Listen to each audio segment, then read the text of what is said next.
Hi guys, আজি morning time.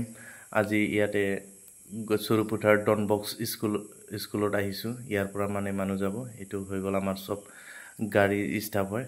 এতিয়া আমাৰ গাড়ী কিটা ইয়াতে পুৰা লাগি আছে। এটো ডন বক্স গিৰ্জা হয় এটো হৰুপুঠাৰৰ।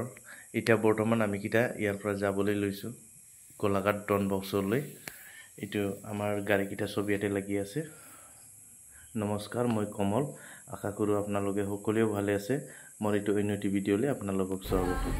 এতিয়া বৰ্তমান যাত্ৰা আৰম্ভ হৈ গ'ল। ইয়া আমি গৈ আছো। গৈ এতিয়া বৰ্তমান আমি ইয়াত আহি পালো। এটো হৈ গ'ল গোলাঘাট ডন বক্সৰ হয়। ইয়াত ডাঙৰ এটা চাৰ্চ আছে। ইয়াত চাৰ্চৰ কিবা এটা প্ৰগ্ৰাম আছে। এটো কাৰণে ইয়াত আমি কিটা আহা হৈছে।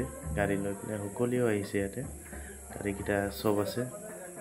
এটো আমাৰ গাড়ী ষ্টাফ কিটা সব একেলগে আছো। এতিয়া বৰ্তমান ঘূৰি পেলাই আহি গ'ল এটো আহা টাইমৰ হয়। এটো সবে পুৰা এনজয় কৰি আহিছে, ফূৰ্তি কৰি আহিছে ল'ৰা ছোৱালী কিটা। মানে সবে এনজয় আছে আৰু আপোনালোকে চাই যাব। লৈছো বাৰু দিয়ক। খাই দিয়ক।